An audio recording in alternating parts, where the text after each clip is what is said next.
எங்களோட wedding anniversary.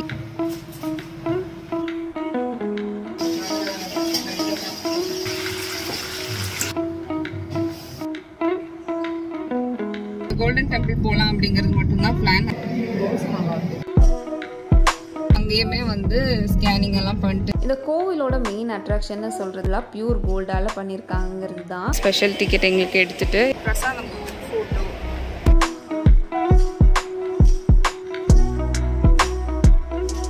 Animals butterflies எல்லாம் வச்சிருந்தாங்க.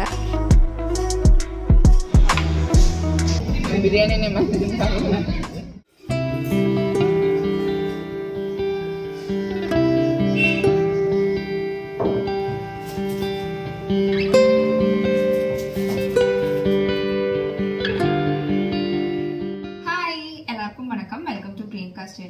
ஸோ இன்னைக்கு வந்து ஃப்ரைடே ஈவினிங் ஆயிடுச்சு, லாக் ஆஃபும் பண்ணியாச்சு.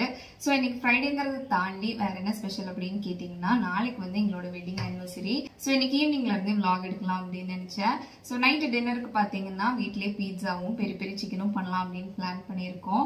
ஸோ நாளைக்கு என்ன பிளான் அப்படிங்கிறத இந்த வீடியோ போக போக பார்ப்பீங்க.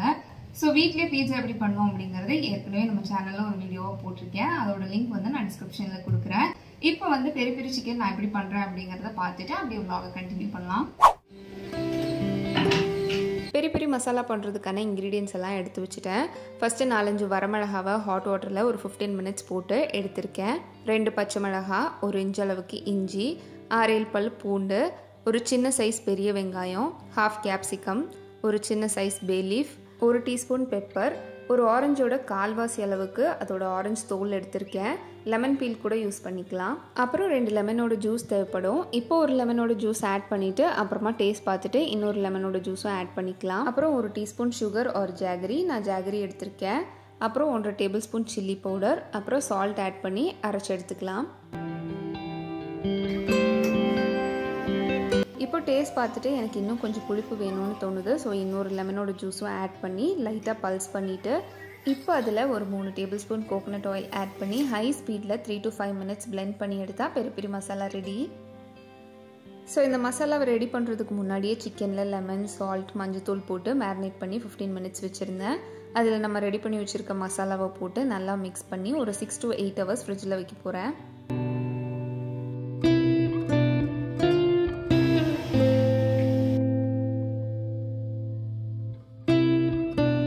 ஸோ பீட்சா செய்ய ஸ்டார்ட் பண்ணிட்டோம். பீட்சா டவ் வந்து ரெடியா இருக்கு. அதுக்கப்புறம் செஸ்வான் சாஸ் ரெடி பண்ணி வச்சிருக்கோம். வெஜிடபிள்ஸ் எல்லாம் கட்டிங் நடந்துட்டு இருக்கு. ஸோ இப்போ வந்து செய்ய ஸ்டார்ட் பண்ண வேண்டியதுதான். காலையிலேயே நான் வந்து மாவு பிசைஞ்சு வச்சுட்டேன். நல்லா சாஃப்டா ரெடி ஆயிடுச்சு.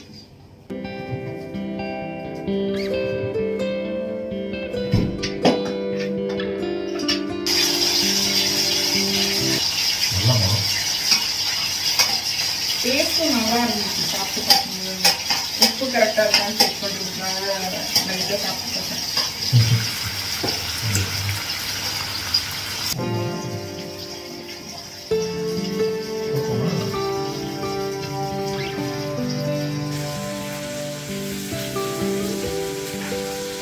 நான் ஆக்சுவலாக இது பண்ணும்போது யோசிச்சு பண்ணிட்டு இருந்தேன். கிரீன் சில்லி போடுறேன், பெப்பர் போடுறேன், வரமிளகா போடுறேன், ரொம்ப ஸ்பைசியாக இருக்குமோ சாப்பிடவே முடியாத அளவுக்கு ஆயிடுமோ அப்படின்னு. அப்புறம் சாஸ் எல்லாம் அரைச்சிட்டு டேஸ்ட் பார்க்குறேன், ஏதாவது சால்ட் போடணும் அப்படிங்கிறதுக்காக காரம் அந்த மாதிரிலாம் இல்லை, கரெக்டாக தான் இருந்துச்சு. அப்புறம் தான் இன்னும் கூட நம்ம என்ன போட்டுருக்கோம். ஆனால் அவளுக்கு போதும் ஃபஸ்ட்டு அட்டம் வச்சு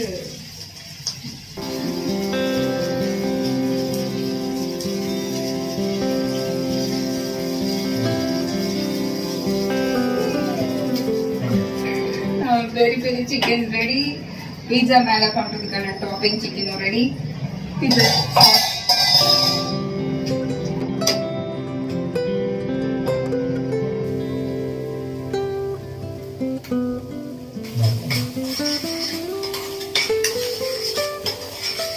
ஒரு தனியா செஷ்வான் சாஸ் வந்து ரெடி பண்ணி வச்சிருந்தேன். அப்புறம் மத்தியானம் அந்த பெரிய பெரிய சிக்கனுக்கு பண்ண மசாலா கொஞ்சம் எக்ஸ்ட்ரா இருந்துச்சு. அதுவும் அந்த செஷ்வான் சாஸும் மிக்ஸ் பண்ணிட்டு இப்போ அதுவும் ஒரு சாஸா ரெடி பண்ணிட்டு இருக்கோம். பீஸா சாஸ் போட்டோ எப்படி ஆயிடுச்சு. நல்லா red colour super. Kashmiri chilli போடாதீங்க.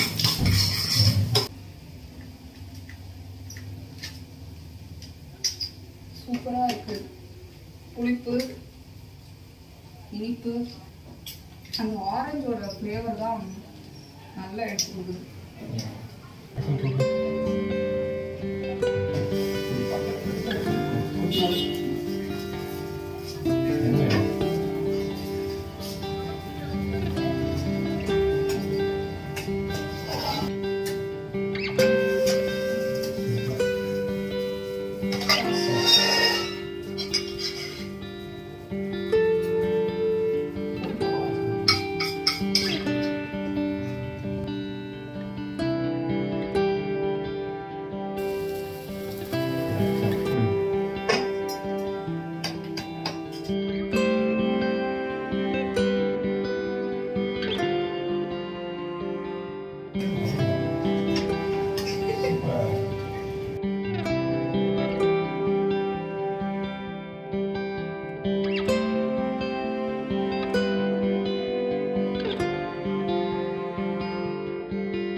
லைட்டாக கோல்டு.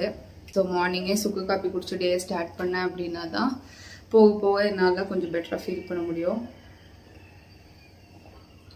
ஸோ சுக்கு காப்பி தான் என்னோட மெடிசனுங்கிற மாதிரி. இந்த மாதிரி லைட்டாக கோல்டு இருந்துச்சு அப்படின்னா ஸோ ஆக்சுவலாக 6 o'clock வீட்டிலேருந்து இறங்கலாம் அப்படின்னு பிளான் பண்ணியிருந்தோம். ஆல்ரெடி 5:45 ஆகிடுச்சு. ஸோ டக்குன்னு ரெடி ஆகிட்டு கிளம்ப வேண்டியது தான்.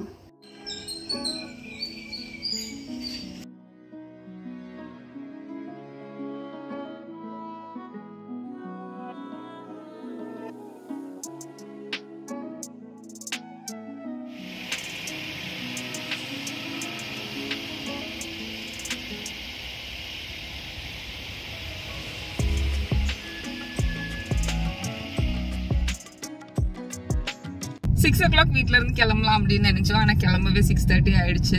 ஸோ இப்போ நாங்க எங்க போயிட்டு இருக்கோம் அப்படின்னு பாத்தீங்கன்னா கார் சர்வீஸ் கொடுக்கறதுக்காக வெள்ளூர் போயிட்டு இருக்கோம். வெட்டிங் டே, ஸோ ஒரு ட்ரிப் போன மாதிரியும் இருக்கும். எஸ், அப்படியே வந்து சர்வீஸ் பண்ண மாதிரி இருக்கும் காரை அப்படின்னு தான். ஸோ கார் சர்வீஸ் கொடுத்துட்டு கோல்டன் டெம்பிள் போகலாம் அப்படிங்கிறது மட்டும்தான் பிளான். அது தவிர வேற எந்த ஐட்னரியுமே நாங்க பிளான் பண்ணல. ஸோ அங்க போனதுக்கு அப்புறம் டே எப்படி போகுது அப்படின்னு சொல்லி பார்க்கலாம்.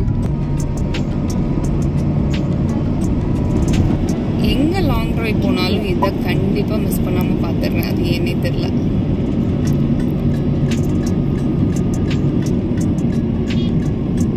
அது என்னது கரெக்டா சொல்ல போறோம்.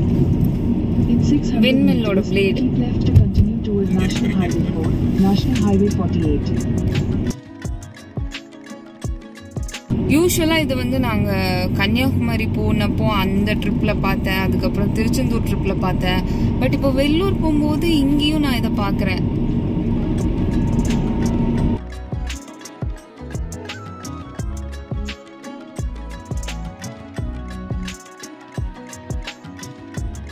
ஹைவேல இருந்து யூஸ்வலி முடியாது. தோசை காரணம்னு கூட ஒன்று இருக்குது. பட்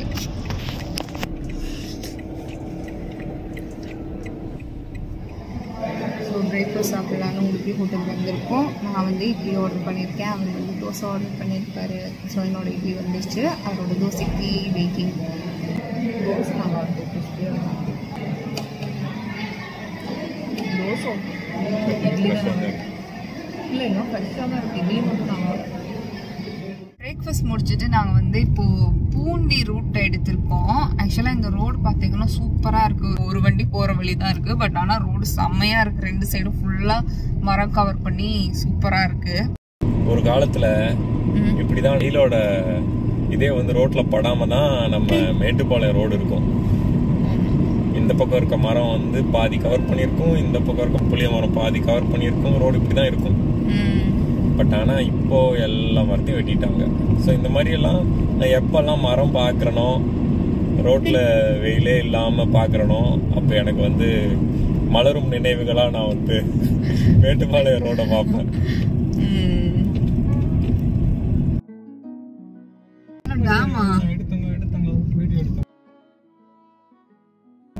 அங்க தண்ணி திருமலைச்சேரி கிராமம் செல்லும் வழி.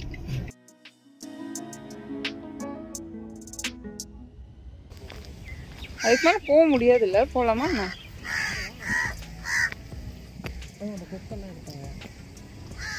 கொக்கு. ஸோ நாங்கள் வந்து அந்த திருமலைச்சேரி கிராமம் வழியாக தான் வந்தோம்.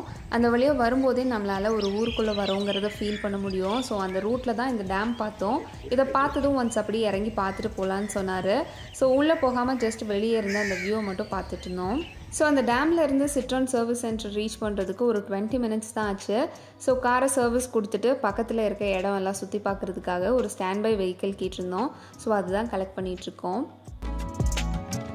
ஸோ காரை சர்வீஸ் கொடுத்தாச்சு. இப்போ வந்து நாங்கள் கோல்டன் டெம்பிள் போயிட்டுருக்கோம். ஸோ கோல்டன் டெம்பிளுக்கு வந்து சர்வீஸ் சென்டர்லேருந்து 1/2 hour காமிக்குது. ஸோ ஒரு 10:30க்கு நாங்கள் வந்து கோல்டன் டெம்பிள் ரீச் ஆயிடுவோம்.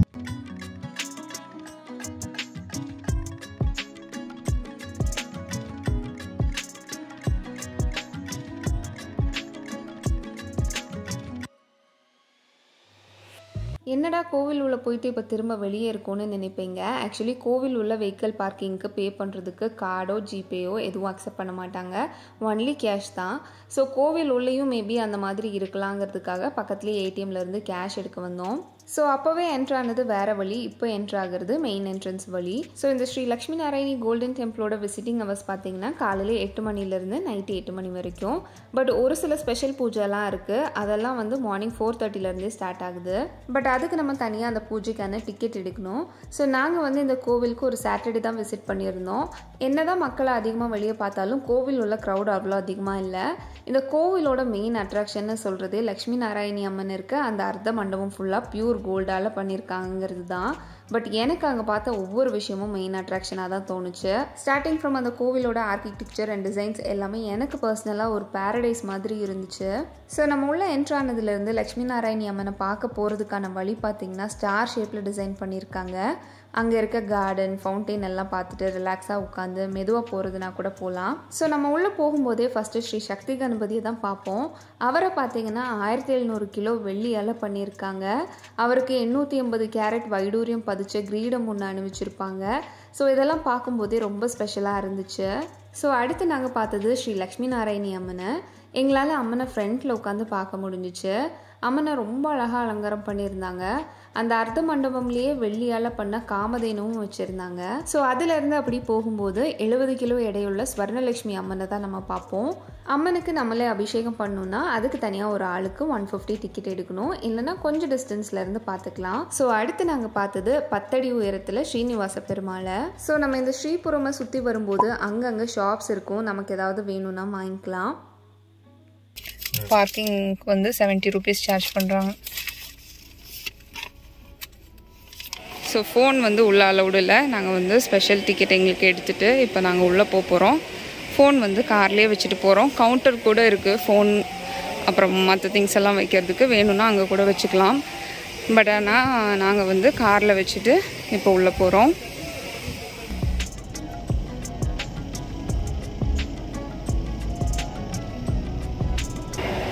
ஸோ நாங்கள் வந்து தரிசனம் முடிச்சுட்டு வந்துட்டோம். எங்களுக்கு வந்து பிரசாதம் கொடுத்துருக்காங்க. ஸோ இதுக்குள்ளே என்னென்ன இருக்குது அப்படின்னு சொல்லி பார்க்கலாம். தாமரைப்பூ, முல்லைப்பூ, கொஞ்சம் முல்லைப்பூ இல்லை, அது என்ன குங்குமம், சாத்துக்குடி, சாமி ஃபோட்டோ, இன்னொரு சாமி ஃபோட்டோ, குட்டி ஃபோட்டோ, 2 ஸ்வீட் இருக்குது. என்ன ஸ்வீட்டுன்னு பார்க்கலாம். இன்னொரு ஸ்வீட் இருக்குது. இது என்னது? மைசூர் பாக். தெரியல, பக்கத்தில் மைசூர் பாக். ரோலர் கொடுத்துருக்காங்க, 2 மாலை, அப்புறம் கயிறு கொடுத்துருக்காங்க, அப்புறம் பூஜை தட்டு அழகாக இருக்குது. அதுக்கப்புறம் குங்குமம் கொடுத்துருக்காங்க இன்னொன்று. அவ்வளோதான். இது வந்து 500 rupees கொடுத்து போன என்ட்ரியோட ஃபை. வேறு வேறு ரேட்டுக்கு வந்து வேறு வேறு மாதிரி உள்ள திங்ஸ் இருக்கும்.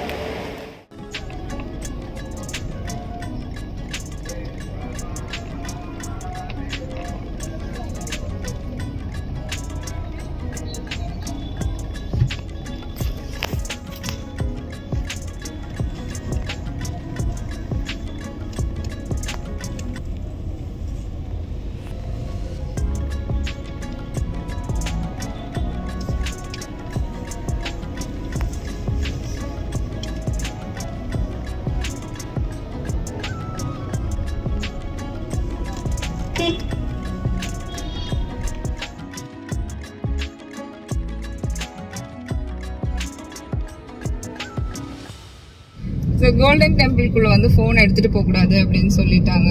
அதனால உள்ள போகும்போது அங்கேயே போர்டு வச்சிருக்காங்க. அதுக்கப்புறம் அங்கே செக்யூரிட்டி சொல்றாங்க. அதனால உள்ள என்ட்ரு ஆகும்போது ஒரு செக்யூரிட்டி செக் நடக்கும். அதுக்கப்புறம் கொஞ்சம் உள்ள போனதும் அங்கேயுமே வந்து ஸ்கேனிங் எல்லாம் பண்ணிட்டு ஹேண்ட்பேக் எல்லாம் செக் பண்ணிட்டு அதுக்கப்புறம் தான் அலோவ் பண்றாங்க. ஸோ அங்க பாத்தீங்கன்னா உள்ள போகும்போதே அந்த பாத்து வந்து அப்படியே ஸ்டார் ஷேப்ல தான் நம்ம நடந்து போற மாதிரி இருக்கு. ஸோ சூப்பரா இருந்துச்சு. வந்து வட்டமா சுத்துவோம்ல, இது வந்து பாத்தீங்கன்னா அந்த கோயிலை சுத்தி ஸ்டார் ஷேப்ல நம்ம நடந்து போனதுக்கு அப்புறம் தான் அந்த மெயின் கோயிலுக்கிட்டே போறோம். ஸோ சூப்பரா இருந்துச்சு. உள்ள நல்ல பீஸ்ஃபுல்லா ரொம்ப அமைதியா நல்லா இருந்துச்சு அந்த இடம். ஸோ முதல்ல பக்கத்துலயே வந்துச்சு. அது வந்து பயந்து நம்மளை பார்த்து பயந்தெல்லாம் போகல. ஸோ அங்கேயே பக்கத்துலயே இருந்துச்சு. நம்ம பக்கத்துலயே இருந்தாலும் அது அப்படியே மெதுவா அப்படி அதோட சாப்பாடு தேடி அப்படி போயிட்டு இருந்துச்சு. இப்போ கோல்டன் டெம்பிள்ல இருந்து நாங்க வந்து ஜலகண்டேஸ்வரர் டெம்பிள் போயிட்டு இருக்கோம். ஸோ டைமிங் வந்து 1 o'clock க்ளோஸ் பண்ணிருவாங்க அப்படிங்கிற மாதிரி கூகுள் மேப்ல காமிக்குது. ஸோ அங்க போனாதான் தெரியும். ஃபோர்க்குள்ளதான் கோவில் இருக்கு. அப்படிதான் அங்க அவர் சொன்னாரு சர்வீஸ் சென்டர்ல. நம்ம பார்க்ல எல்லாம் சின்ன வயசுல பார்ப்போம்ல இந்த கம்ப்யூட்டர் இது ஜாதகம், இன்னும் இங்க எல்லாம் வச்சிருக்காங்க. அப்படியே உள்ள போவோம். பார்க்கிங் வச்சிருப்பாங்க கண்டிப்பா.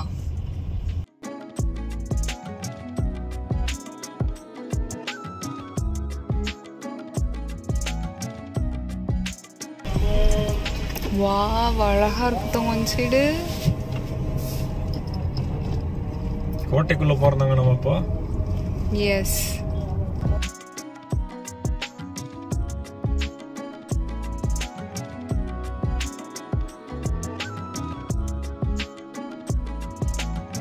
Opening time 6 AM, closing time 8 PM.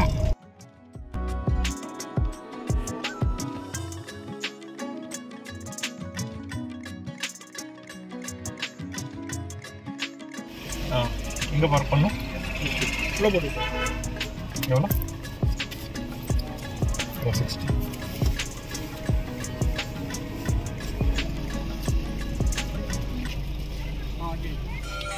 So 12:50க்கெல்லாம் Jalakandeswarar கோயில் ரீச் ஆகிட்டோம்.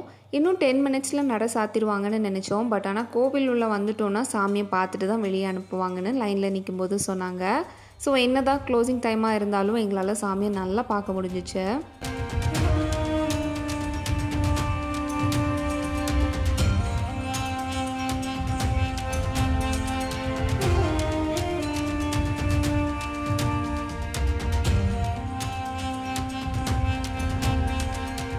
இந்த கோவிலோட ஆர்கிடெக்சர் ரொம்ப நல்லா இருந்துச்சு. இந்த கோவிலுக்கு என்ட்ரியும் ஃப்ரீ தான். கோவில் நட பார்த்தீங்கன்னா காலையில் 6:30 மதியம் 1 மணி வரைக்கும் திறந்திருக்கும். அதுக்கப்புறம் மறுபடியும் மதியம் 3 மணிலேருந்து நைட் 8:30 வரைக்கும் திறந்திருக்கும். ஸோ இந்த வெள்ளூர் ஃபோர்ட்டுலேயே கவர்மெண்ட் மியூசியமும் ஒன்று இருக்குது. அவருக்கு பொதுவாக ஹிஸ்ட்ரி மியூசியம் எல்லாம் பிடிக்கும். ஸோ அவர் போகணுன்னு ஆசைப்பட்டார். ஸோ இது உள்ளே போகிறதுக்கான என்ட்ரி ஃபீ வந்து ஒரு ஆளுக்கு 10 ரூபா. ஃபோட்டோஸ் வீடியோஸ் எடுக்கணுன்னா அதுக்கு தனியாக சார்ஜ் பண்ணுவாங்க.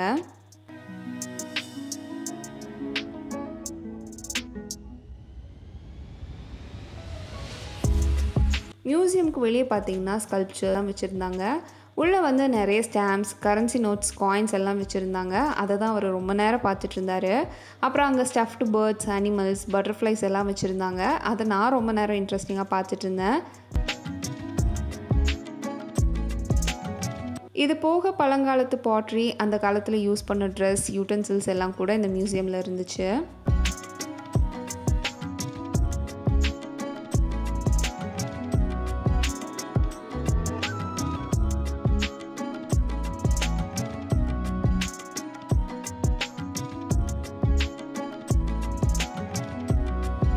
ஸோ மியூசியம்லேருந்து வெளியே வந்ததும் இந்த ஃபோர்ட் உள்ளே சுற்றி கொஞ்சம் ஃபோட்டோஸ் எல்லாம் எடுத்துகிட்டு அங்கேருந்து கிளம்பிட்டோம்.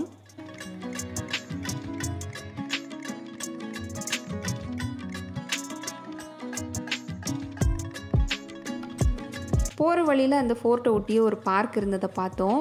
அப்புறம் காலையில் வீட்டிலேருந்து கொண்டு வந்த ஃப்ரூட்ஸ் இன்னும் சாப்பிட்லங்கிறது ஞாபகம் வந்துச்சு. ஸோ பார்க்குள்ளே போய் உட்காந்து சாப்பிட்லான்னு பிளான் பண்ணோம். ஸோ இந்த பார்க்குக்கு என்ட்ரி ஃபீ இல்லை. ஸோ நாங்கள் அப்படியே அந்த பார்க்குள்ளே உட்காந்து சாப்பிட்டுட்டு அப்படியே பார்க்கையும் சுற்றி பார்த்துட்டு அங்கேருந்து கிளம்பிட்டோம்.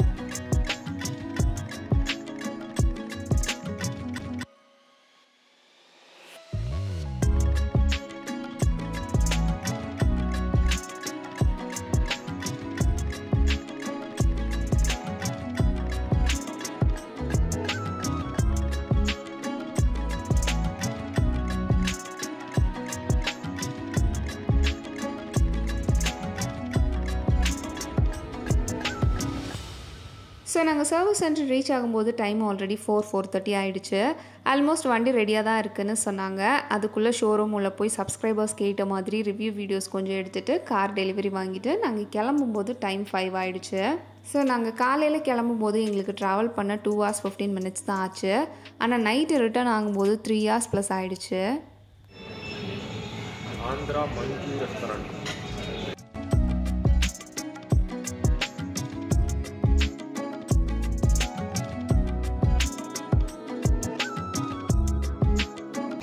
ஆனால் எனக்கு இந்த மாதிரி ரைஸ் பிடிக்காது.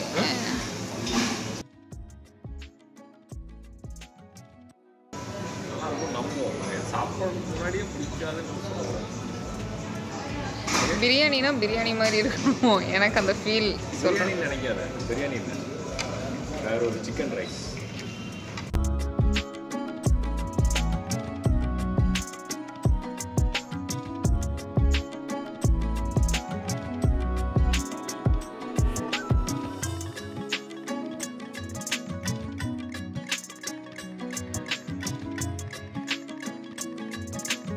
बिरयानी ने मस्त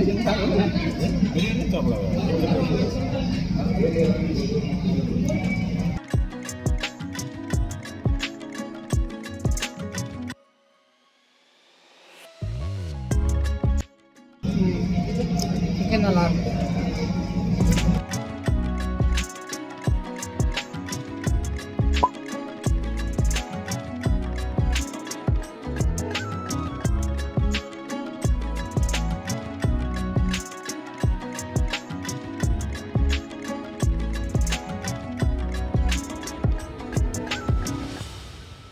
ஸோ டின்னர் முடிச்சாச்சு. டின்னர் முடிச்சுட்டு இப்போ வீட்டுக்கு போயிட்டு இருக்கோம்.